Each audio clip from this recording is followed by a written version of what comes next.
वंचित बहुजन आघाडीचा बाळासाहेब आंबेडकर तुम आगे बढ़ो। आवाज कमी पडतोय। वंचित बहुजन आघाडीचा वंचित बहुजन आघाडीचा बाळासाहेब आंबेडकर तुम आगे बढ़ो।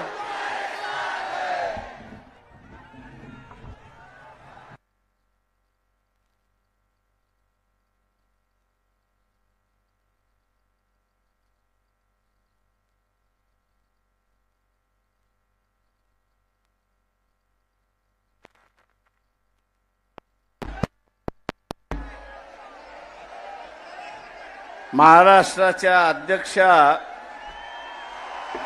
रेखाताई ठाकूर, युवकांचे असणारे अध्यक्ष निलेश विश्वकर्मा, माजी मंत्री रमेश गजभिये, जे मौलाना आपल्यामध्ये होते आणि बोलून निघून गेले, मोहेश्वरजी, अमरावती जिल्ह्याचे असणारे करता धरता या ठिकाणी असणारा डॉक्टर धैर्यवंत फुंडकर,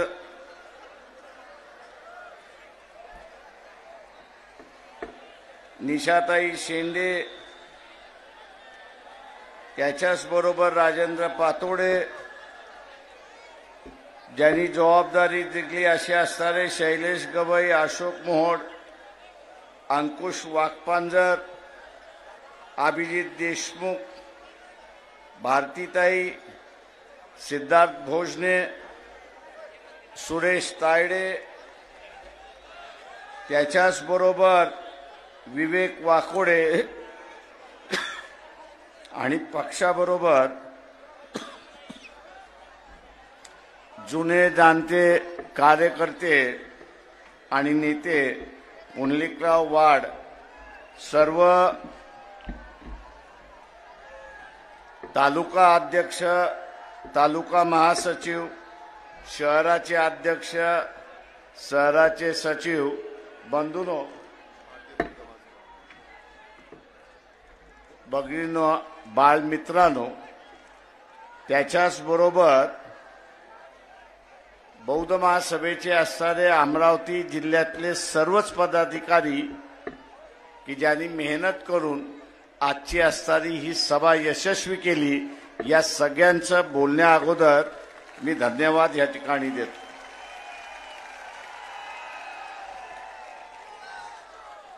मी आपल्याशी फार वेळ या ठिकाणी बोलणार नाही, मोजकच बोलेन पण थोडकच बोलेन।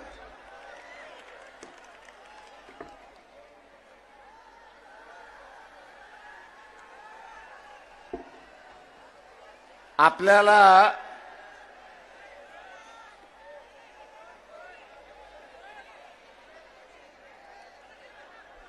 काँग्रेसही म्हणतंय, समोरच्या मंडळीने बसून घ्या, बसून घ्या, बसून घ्या, म्हणजे पाठीमागून आवाज होणार नाही, बसून घ्या, शांततेने बसून घ्या।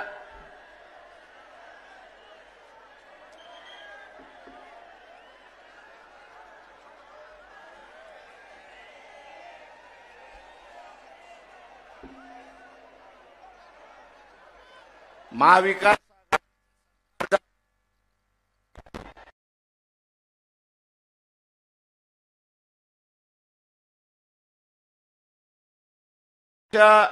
ओलांडली,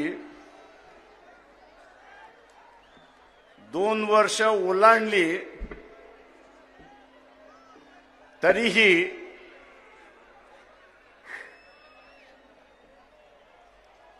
यांचा काही समझोता झाला नाही। काँग्रेस, राष्ट्रवादी, शिवसेना 2 वर्ष झाली, पण स्वतःमध्ये 48 जागा वाटून घेता येत नाही अशी असणारी परिस्थिती आहे। मला राहून राहून शंका येते की यांना खरंच मोदीला हरवायचं आहे का, आणि बीजेपीला हरवायचं आहे का, हा त्याच्यातला असणारा प्रश्न आहे.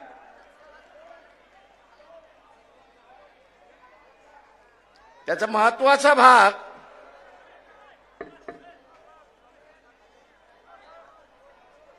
ते आता म्हणतात आम्ही वंचितला 2 जागा देतो.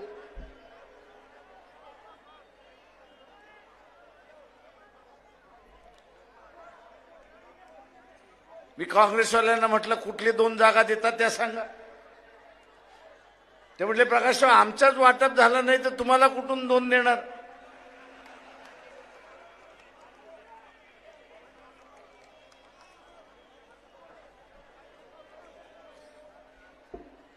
सांगण्याचा मुद्दा हा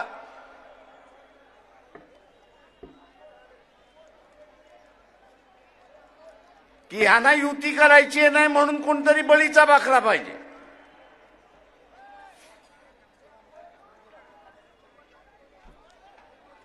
जसं कुर्बानीचा बकरा असतो तसा बकरा हे आता शोधताय. या बेट्यांना आम्ही असणारा सांगतो, आम्ही असणारा कुर्बानीचा बकरा नाही.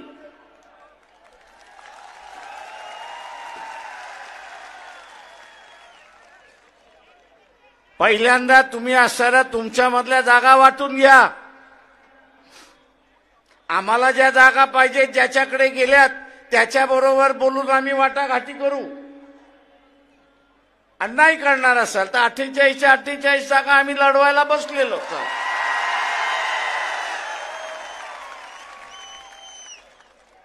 पण बेट्यानो एक लक्षात घ्या, वंचित आघाडीपैकी एकही जेलमध्ये जाणार नाही.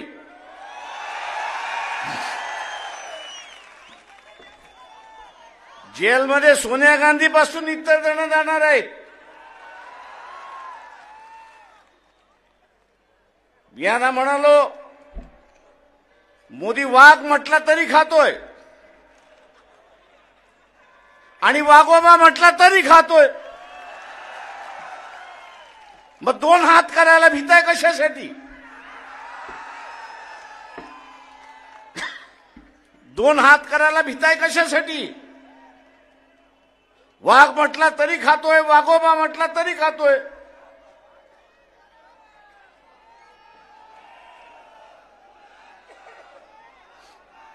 प्रश्न हा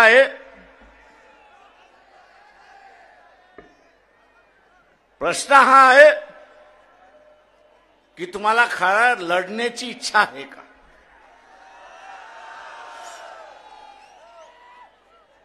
काँग्रेसवाल्यांना विचारतो तुम्हाला हरवण्याची इच्छा आहे का?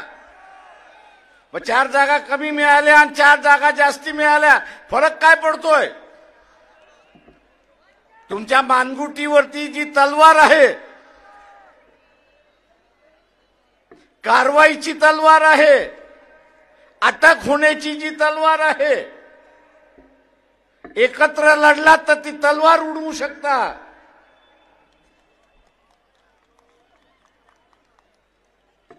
पण भिवून लढायला लागलात तर ती तलवार तुमच्या मानेवरती पडल्याशिवाय राहणार नाही, हे लक्षात घ्या. आणि म्हणून म्हणतो युती केलीत तर वाचाल, युती नाही केली तर जेलमध्ये जाणार, एवढं लक्षात घ्या.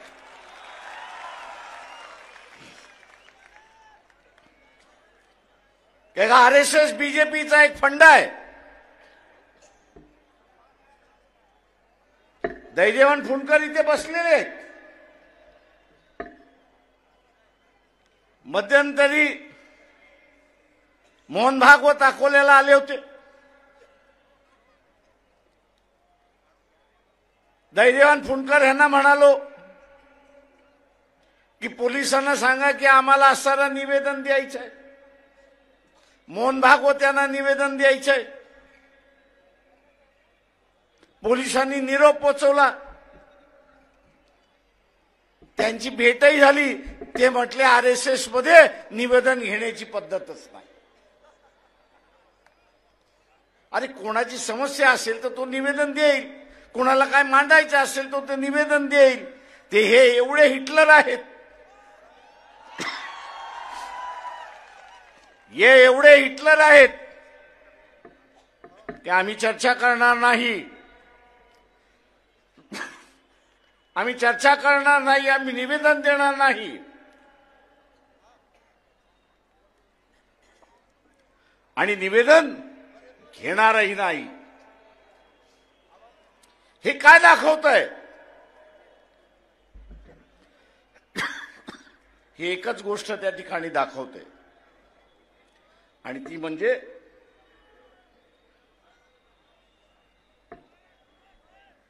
एक कलमी कार्यक्रम, हुकुमशहाचा कार्यक्रम. एक पक्षच या ठिकाणी चालेल, दुसरा पक्ष चालणार नाही. आणि म्हणून इथल्या असणाऱ्या विरोधी पक्षानं सांगितलं, इलेक्शन होईपर्यंत तुम्ही त्याच्याशी बोलू शकता, समझोता करू शकता. अरे बाबा, आम्ही तुला पाहिजे तसं करतो, तू आम्हाला टाकू नको. पण लोकसभेचं निवडणूक झाल्यानंतर, नरेंद्र मोदी सत्तेवरती बसल्यानंतर तुम्ही काय त्याच्याशी बोलणार? त्याला असताना एकच पक्ष पाहिजे, उरलेले सगळे संपले पाहिजेत. आणि उरलेले सगळे संपले पाहिजेत असं धोरण घ्यायचं असेल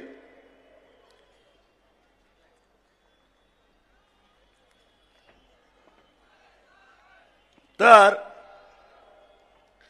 उरलेल्या सगळ्यांना संपवणं ही त्याची गरज आहे. आणि संपवण्याचा मार्ग म्हटला म्हणजे तिहार जेलमध्ये यांना टाकून द्या. तिहार जेलमध्ये यांना टाकून द्या आणि यांचा पक्ष आपोआप त्या ठिकाणी संपतो. राजकीय पक्ष वाचणं ही आज काळाची गरज आहे.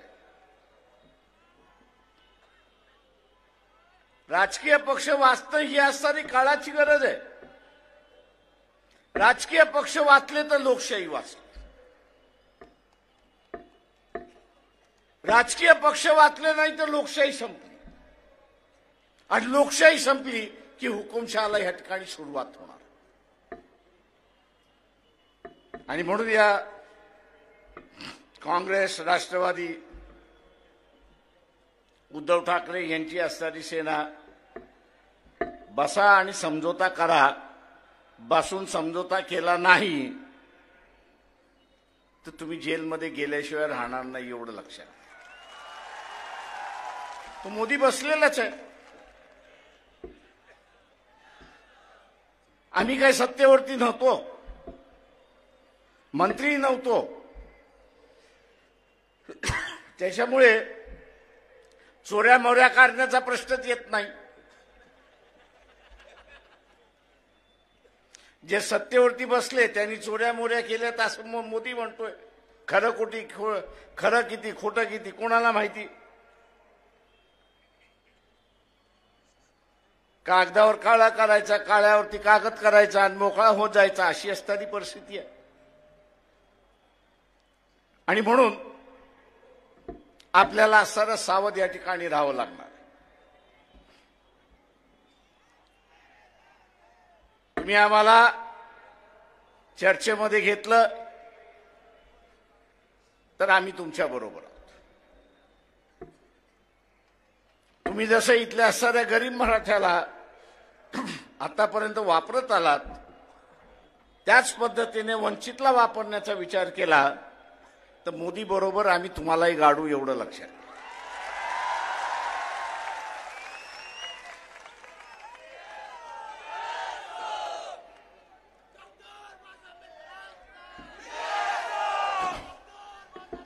आणि म्हणून मित्रो,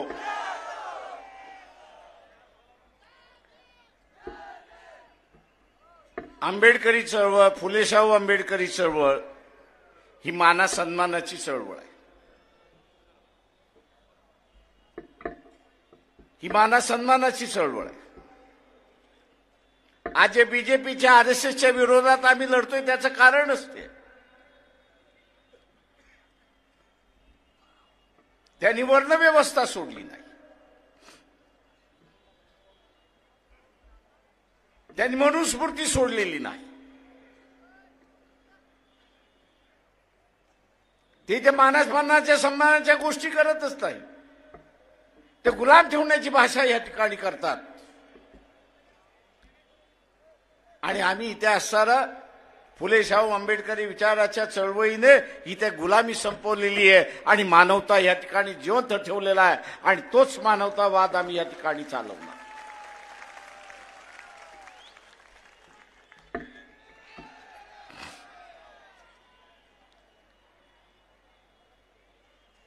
मित्रो,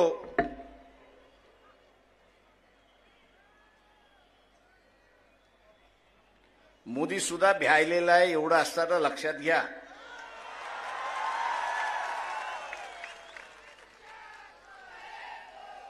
ही एका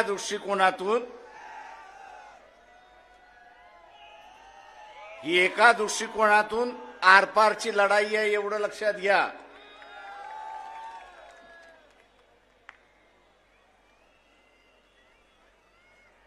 ते जिंकले तर आपण गुलाम झालो, आपण जिंकलो तर त्यांना मानवतावाद स्वीकारावा लागणार आहे.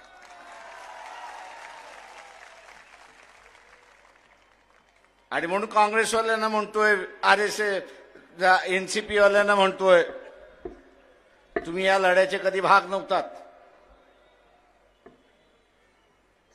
तुम्ही या लढ्याचे कधी भाग नव्हतात.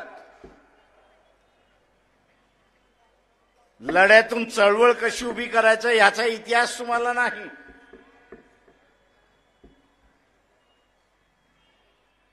आणि म्हणून मोदी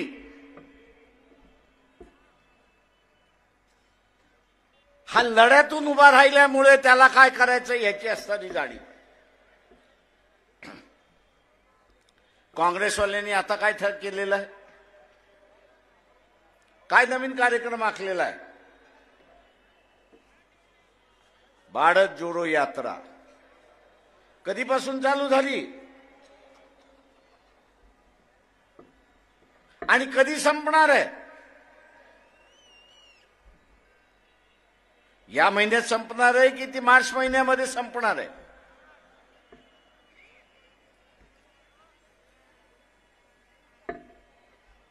मोदी जे आहे याला पावनखिंडीमध्ये अडकवल्याशिवाय राहणार नाही एवढं लक्षात घ्या.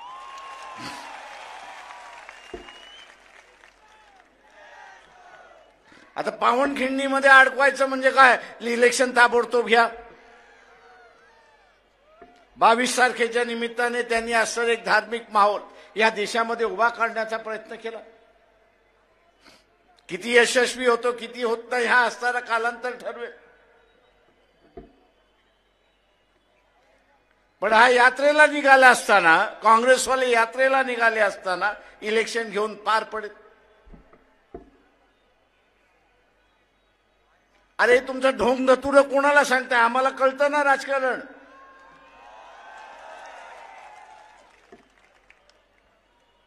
म्हणजे इलेक्शन तोंडावरती आले,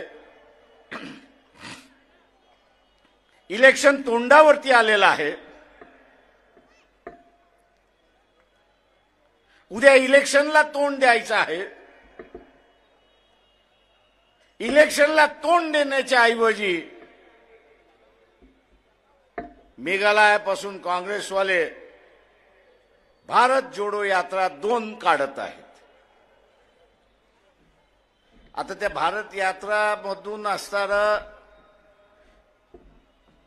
RSS BJP हारणार असेल तर आम्ही त्याच्यामध्ये जायला तयार. पण ती हारणार कशी? हारायचं असेल तर इलेक्शनमध्ये उभं राहावं लागेल, प्रचार करावा लागेल, लोकांकडे मतं मागावे लागतील आणि लोकांनी मतं दिली तरच आपण त्या ठिकाणी हारणार. मला काय कळायला मार्ग नाहीये. हा डोंबाऱ्याचा खेळ कसा काय चाललाय तो?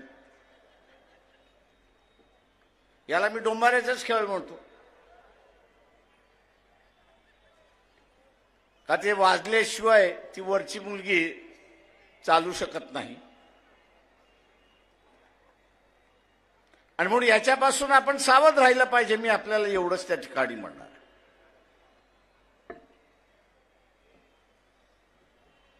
माझं आव्हान आहे आपल्या सगळ्यांना, इथे जाणीवपूर्वक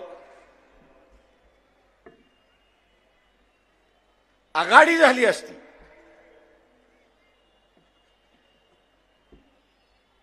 तर लोकांच्या प्रश्नावरती चर्चा ही सुरुवात झाली असती.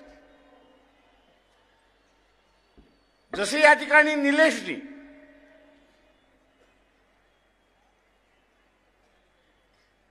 जो कंत्राटी कामगार आहे, या कंत्राटी कामगाराला याची जाणीव नाही की तो परमनंट होईल की नाही होईल. आणि मी ह्या कंत्राटी कामगाराला सुद्धा त्या ठिकाणी विचारतो की तुम्ही थोडंसं डोकं वापरणार आहात की नाही? कोणाच्या पाठी जायचं, कोणाच्या नादी लागायचं हे तुम्ही ठरवणार आहात की नाही?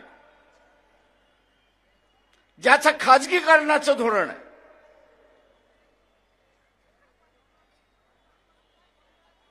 ज्याचं खाजगीकरणाचं धोरण आहे, त्याला अस्थिर कामगार वर्गच पाहिजे.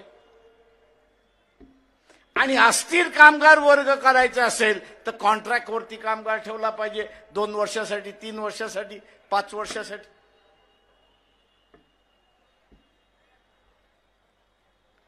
कारण का हा कामगार अस्थिर राहिला तर आंदोलन करणार नाही, महागाई करणार नाही, मागणी करणार नाही. आणि म्हणून हा जो कंत्राटी कामगार आहे त्यांनी निर्णय घेतला पाहिजे. खाजगीकरणाचे असणारे पक्ष त्यांच्याबरोबर तुम्ही जाणार आहात की या ठिकाणी सगळ्या गोष्टी सार्वत्रिक झाल्या पाहिजे, वेलफेअर गोष्टी झाल्या पाहिजे, त्यांच्याबरोबर जाणार आहात हे तुम्ही खुलासा त्या ठिकाणी केला पाहिजे. ज्यांचं खाजगीकरणाचं धोरण आहे, ज्यांचं खाजगीकरणाचं धोरण आहे त्यांच्याबरोबर तुम्ही गेलात तर कंत्राटी कामगार कायमचं राहणार. आणि 30-35 वर्ष झाली की तुम्हाला ब्रेक दिल्याशिवाय हे राहणार नाही, अशी असणारी परिस्थिती. आणि म्हणून इथल्या असणाऱ्या कंत्राटी कामगाराला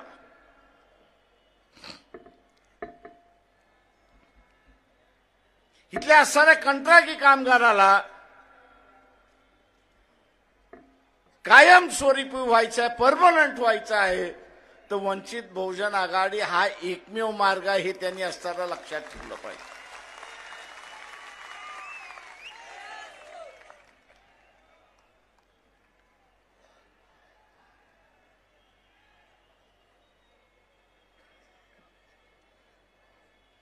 त्याच्याशिवाय मार्ग नाही.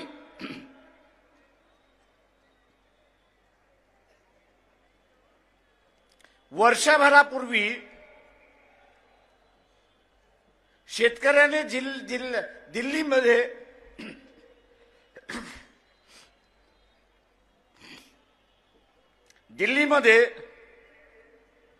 1 वर्ष ठिय्या आंदोलन केलं होतं.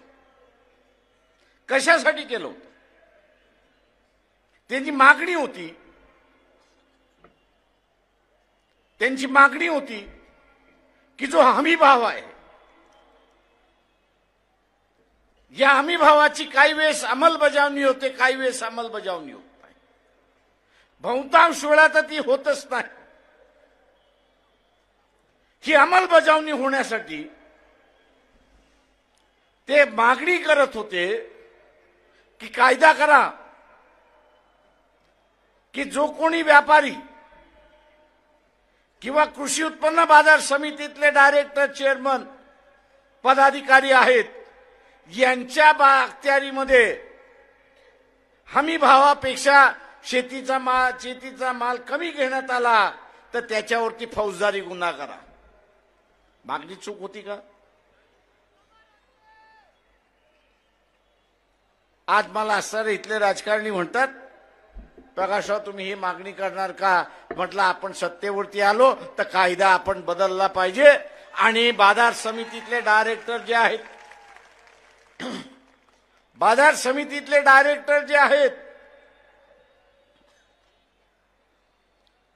त्या बाजार समितीतल्या डायरेक्टरवरती जबाबदारी दिली पाहिजे की हमी भावापेक्षा तुझ्या इलाक्यामध्ये शेतीचा माल विकत घेतला कामा नये, आणि जर घेतला आणि तू जर तिथे परवानगी दिलीस तर तुला 2 वर्ष तुरुंगामध्ये डांबून ठेवण्याचा कायद्यामधला बदल आपण केला पाहिजे.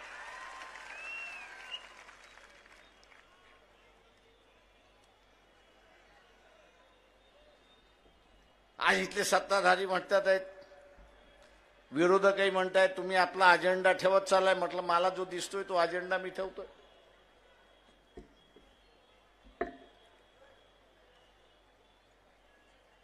जो अजेंडा आहे तो अजेंडा या ठिकाणी आपल्या समोर मांडला. हरकत काय? ते म्हटले तुम्ही लुटीचं राज्य संपवताय.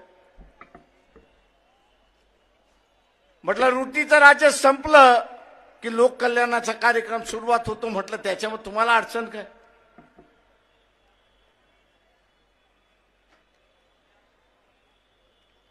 अडचण ही आहे की आपण इथली लूट जी शेतकरी याची होतोय ती थांबवायला त्या ठिकाणी निघालो. मी इथल्या असणाऱ्या कापसाच्या शेतकऱ्याला आव्हान देतो. इथे 12,000 क्विंटल कापूसाचा भाव गेला होता की नव्हता? त्यावेळेस हे जे शर्ट तुम्ही विकत घ्यायला गेलात त्याचा भाव वाढला होता का? नाही. आज पुन्हा असणारा कापसाचा भाव 6.5 7 पर्यंत आलेला आहे.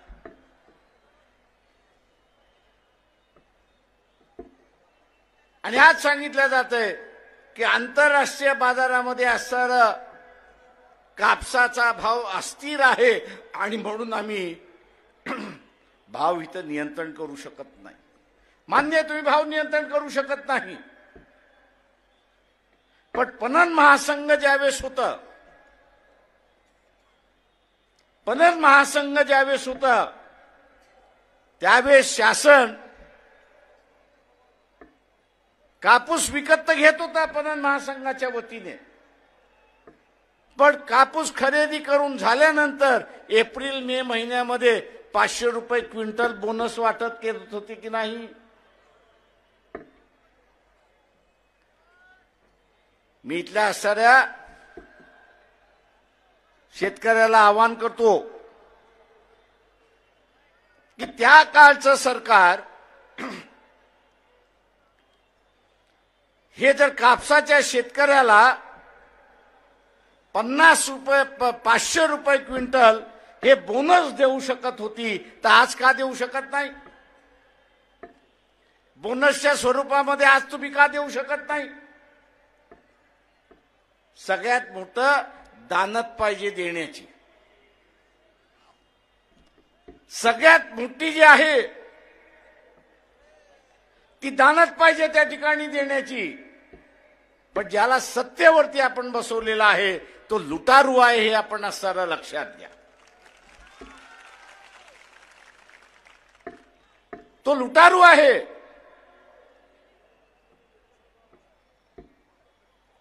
या लुटारूंना नियंत्रण ठेवणारं कोणी नको आहे म्हणून ते आम्हाला म्हण तुम्ही 2च घ्या.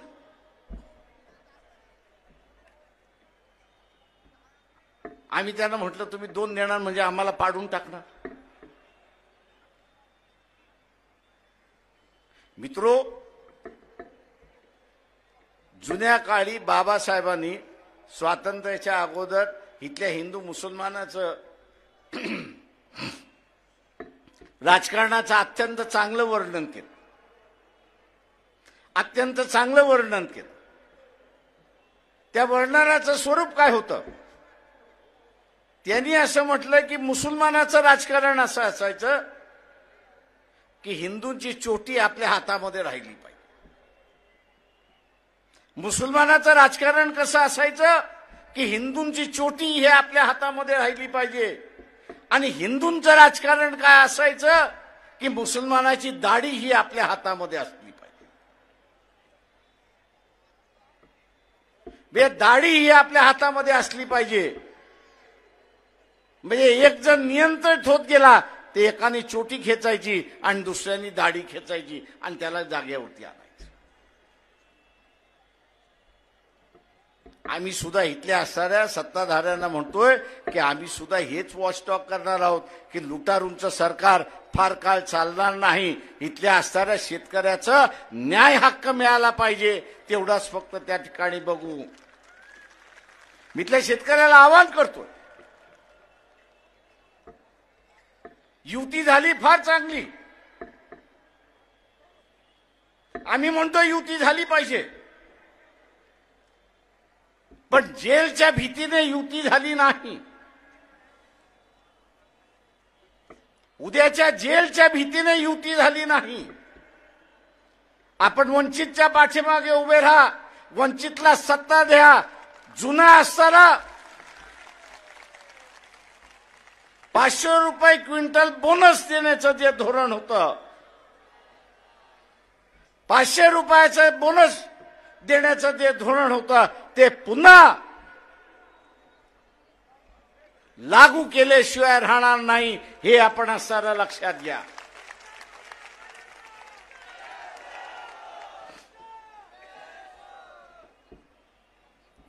तुम्हाला असणारं कुटुंब जगवावी लागतात.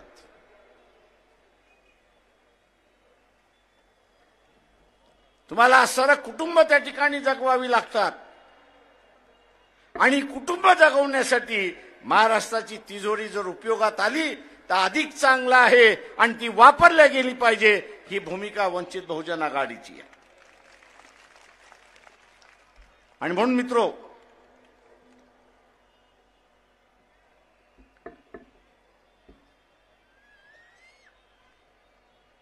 तसं पाहायला गेलं तर RSS, बीजेपी, काँग्रेस, राष्ट्रवादी यांच्या धोरणामध्ये फार फरक नाहीये. त्यांच्याही काळामध्ये असणारा जिल्हा परिषदेच्या, नगरपालिकेच्या शाळांना गळती लागली होती. त्या बंद कशा होतील हेच ते त्या ठिकाणी पाहत होते. आणि आत्ताच्या सरकारने 62,000 शाळा आम्ही बंद करणार म्हणून घोषणा करून मोकळे झाले. अरे भाई, ह्यांच्या जागी आणणार काय, तर आम्ही खाजगी शाळा आणणार.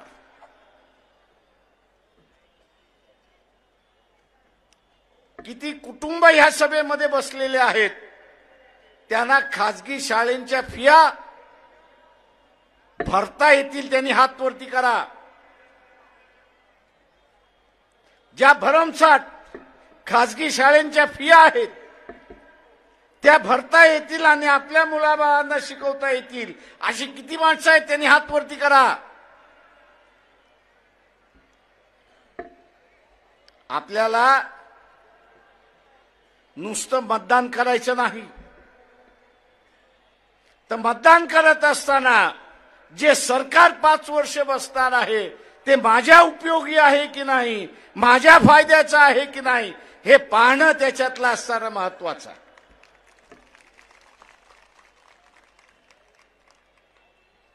नाही तर माझ्या जातीचा उमेदवार आहे, मी आता जातीसाठी माती खाल्ली पाहिजे,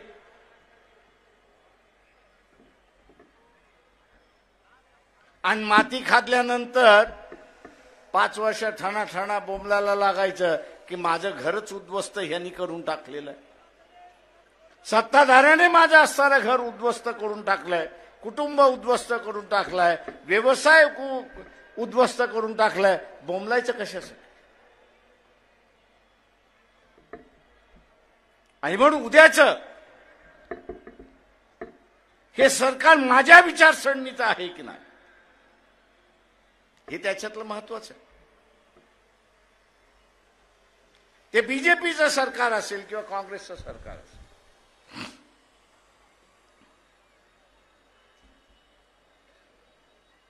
त्यांची जर इच्छाशक्ती असती ती इथं गरीब मराठ्याला आरक्षण त्यांनी दिलं असतं. इच्छाशक्ती असती. मी जे म्हणतो, ज्याला कोणाला असणारा समजून घ्यायचा असेल तर आता असणारा सुप्रीम कोर्टाने जो निकाल दिला तो निकाल वाचावा. त्यांनी असणारा असं नमूद केलेलं आहे जजमेंटमध्ये, निकालामध्ये असं म्हटलेलं आहे की आमच्या पुढे जो अहवाल आणला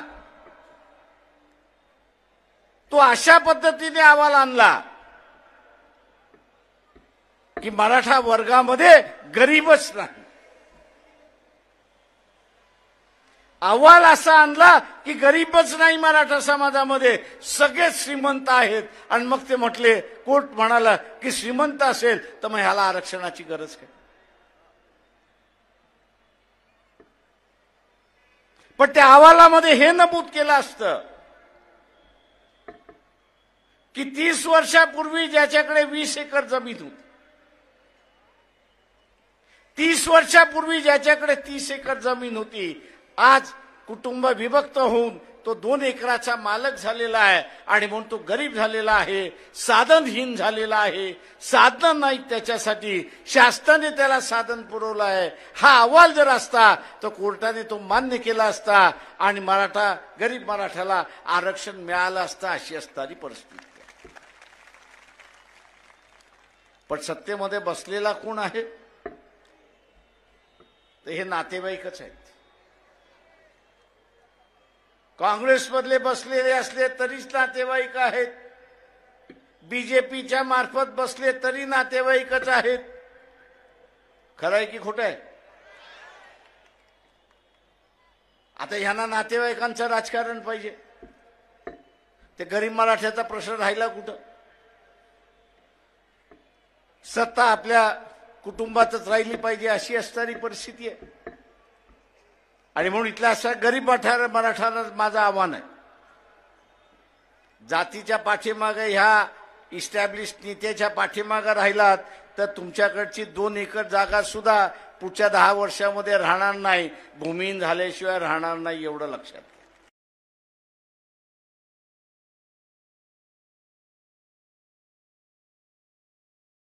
करणार असलं शासन हे कुटुंबाला मदत करणार असलं पाहिजे. पण ज्याला आपण शासनावरती बसतोय तो लुटारू आहे अशी असणारी त्याची वृत्ती. आणि म्हणून माझं आव्हान आहे की लय काँग्रेसवाले आम्हाला सल्ला देतात, तुमची ह्यांची ओळख आहे, त्यांची ओळख आहे, त्यांची ओळख आहे. आज शरद पवारांचं स्टेटमेंट आले दुपारी 2-2:30 वाजता की नाही आम्ही असणाऱ्या प्रकाशरावांना घेणार आहोत. अरे म्हटलं फसवताय कशासाठी.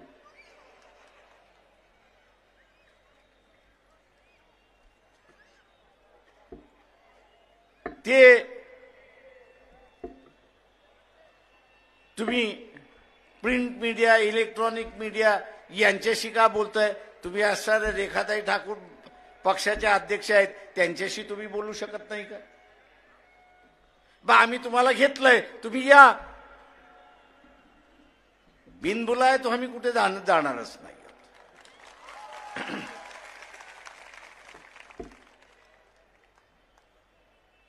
बिनबुलाय आम्ही कुठे जाणारच नाही, कारण का आमची लंगडी बाजू नाहीच आहे. आम्हाला काही जेलमध्ये जायचं नाहीये. आम्ही काय कॅलिफोर्निया घडवलेलं नाही, आम्ही काय लंडन घडवलेला नाही, आम्ही काय दुबई घडवलेला नाही. आता तुम्ही हे घडवलेलं आहे, तुम्ही भोगा. या भोगापासून वाचवायचं असेल तर आम्ही वाचवायला बसलेलो आहोत. आम्ही वाचवायला त्या ठिकाणी बसलेलो आहोत. आता तुम्हाला वाचायचंच नसेल आणि तुमचा मोदीवरतीच विश्वास असेल तर आम्ही काय करणार. कारण का मी मुंबईच्या सभेमध्ये म्हटलं की मोदी कोण आहे तर मदारी आहे. मदारी काय करतो, मदारी काय करतो,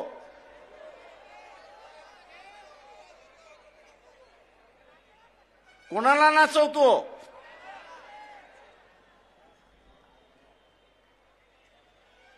आणि इथे माझं म्हणणं आहे की मोदी डमरू वाजवतो आणि इथले सगळे नाचायला लागतात अशी परिस्थिती आहे.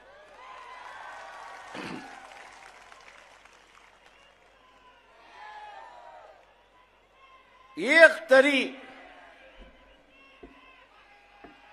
कुठल्याही विरोधक काँग्रेसमधला असेल, इतर पक्षांमधला असेल, एनसीपी मधला असेल, जे बेट आपल्या ताब्यात होतं, मालदीवी सारखं बेट आपल्या ताब्यात होतं, की जिथे आपलं सैन्य होतं, या अमरावती जिल्ह्यापेक्षा असणारा कमी आकाराचा ते असणारा मालदीव आहे. अमरावती जिल्ह्याच्या अर्धा असणारं ते मालदीव आहे. तिथला पंतप्रधान नरेंद्र मोदीला काय म्हणतो, 15 दिवसामध्ये तुझं सैन्य घेऊन जा. बातमी आली की नाही आली?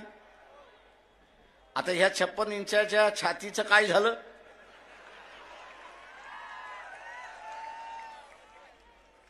मी इथल्या सनातन हिंदूंना विचारतो, जगामध्ये जेवढी बेइज्जती मोदीच्या काळामध्ये भारताची झाली तेव्हा इतर कुठल्याच प्रांतामध्ये झाली नाही, हे आपण सरळ लक्षात घ्या. म्हणजे अमरावतीचा अर्धा सुद्धा ते मालदीव्स नाही. आणि तिथला पंतप्रधान त्याला दम देतोय आणि सांगतोय, ए तुझं सैन्य मागे घेऊन जा मोद्या.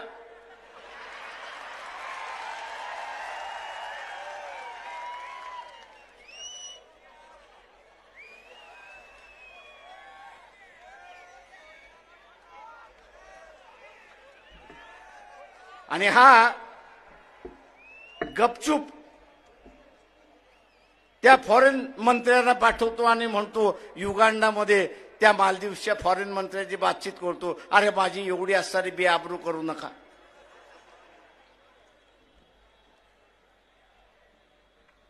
अरे तुझी बेआबरू नाही, या देशाची बेआबरू झाली. मी इथल्या सनातन्यांना विचारतोय, तुम्हाला या देशाची आबरू अजून किती घालवायची आहे? मोहन भागवत, तुम्हाला या देशाची आबरू अजून किती घालवायची आहे?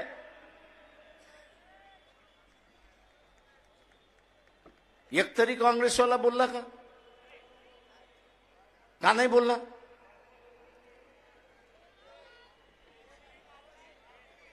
का मोदींनी त्यांना घोषू मोदींनी त्यांना सांगितलं,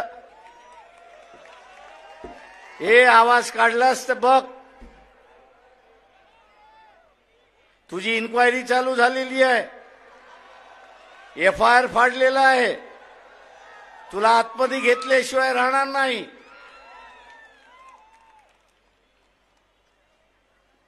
आता एवढं भित्रट आणि नेबलट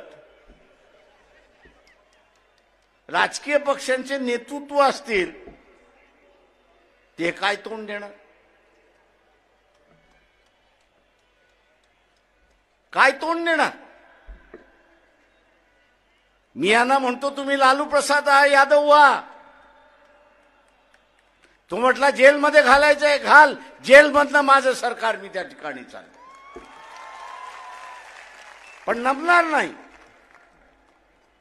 आणि तो नमला नाही. आज बीजेपी त्यालाच घाबरते.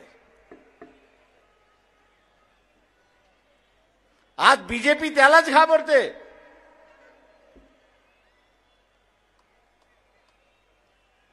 पण या उरलेल्यांना घाबरत नाही.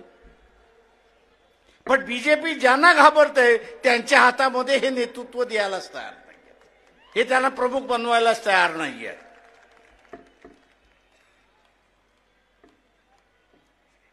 आणि म्हणून उद्याची ही लढाई शक्यतो आपण सर्व मिळून लढू. युती झाली तर मिळून लढू, नाही झाली तरी इथे मोदीला आपण हरवल्याशिवाय राहणार नाही, हे असताना लक्षात घ्या.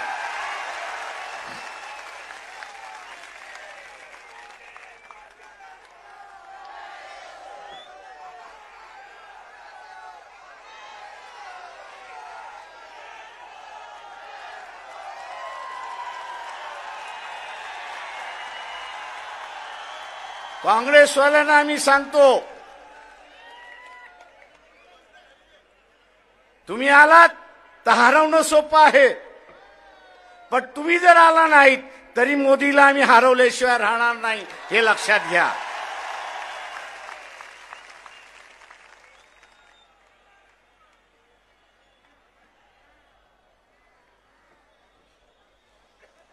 कारण का मला जिल्ह्यातले काँग्रेसवाले म्हणतात आहेत, प्रकाशराव तुम्हाला घेत नाहीत, काय करायचं.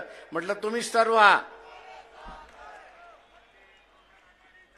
तेच काँग्रेसवाले म्हणतायत आहेत, घेतलं तर मिळून लढवू, नाही तर तुम्ही 48 लढवा, आम्ही तुमच्या बरोबर आल्याशिवाय राहणार नाही, हे लक्षात घ्या.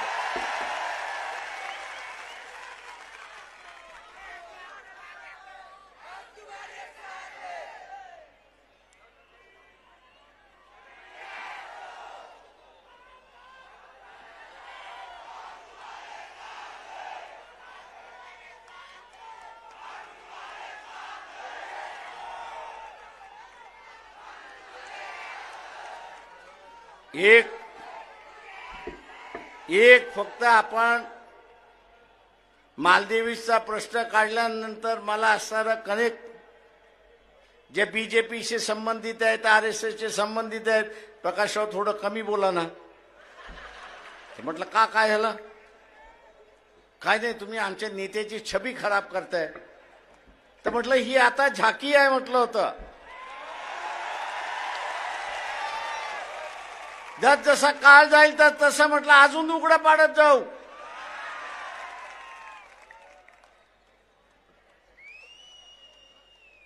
आणि म्हणून काळजी करण्याची गरज नाही.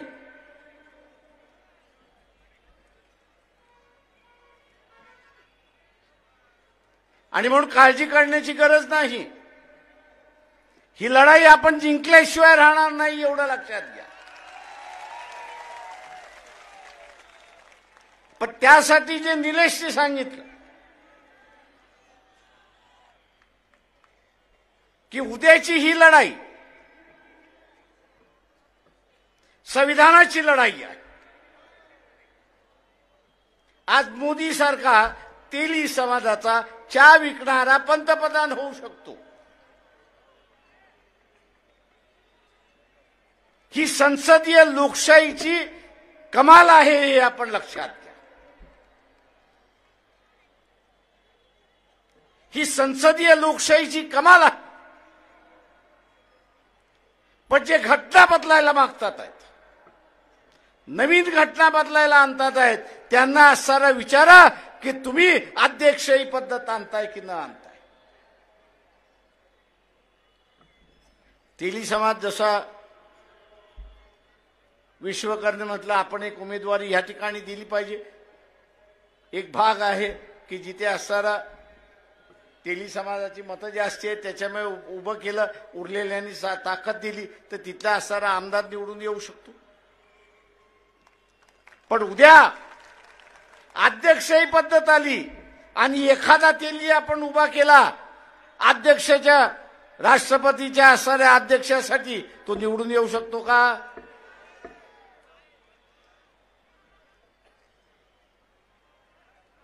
जे आरएसएस बीजेपीला जे पाहिजे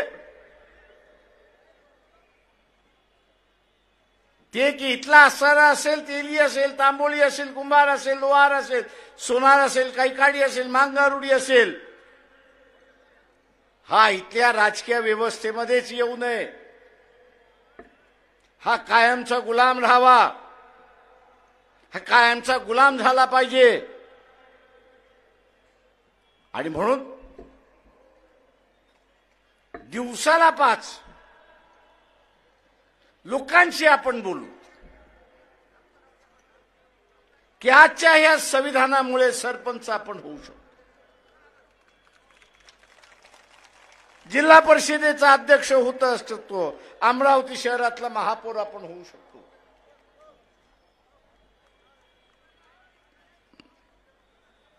कारण का इथे असणारं संसदीय लोकशाही आहे. म्हणून उद्याची अध्यक्षीय लोकशाही आली तर आपलं सगळ्यांचं वाटोळं लागलं, हे असताना लक्षात घ्या. आपण सत्तेतून बाहेर गेलो अशी असणारी परिस्थिती. आज आरक्षण आहे, या नव्या घटनेमध्ये असणारं आरक्षण येणार आहे का, आपण त्यांना असणारं विचारा. आरक्षणाच्या माध्यमातून सत्तेपर्यंत आपण पोहोचतो, राजकीय सत्तेपर्यंत आपण पोहोचतो आणि नोकरीच्या आरक्षणातून इथल्या सत्तेच्या व्यवस्थेमध्ये आपण असताना पोहोचतो. उद्या ही व्यवस्था राहणार आहे का?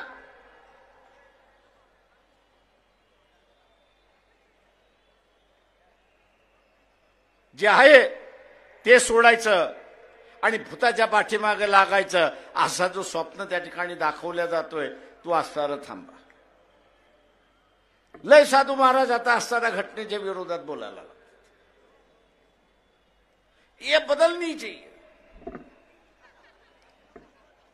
जेव्हा एकाला मी फोन केला, अरे म्हटलं होतं मला तुझ्याशी वाद घालायचा आहे, जरा येतो का?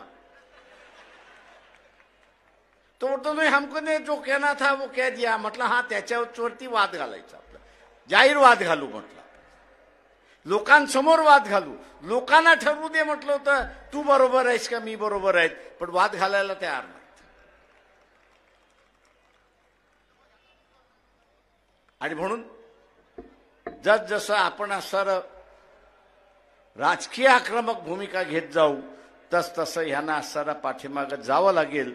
आणि उद्याचा विजय हा शाहू फुले आंबेडकरी विचाराचा विजय असेल. तो आपल्याला साध्य करायचा आहे. तो साध्य करत असताना मी सर्वांनाच घेऊन त्या ठिकाणी चाललो पाहिजे. मी जिंकण्याचं राजकारण त्या ठिकाणी केलं पाहिजे.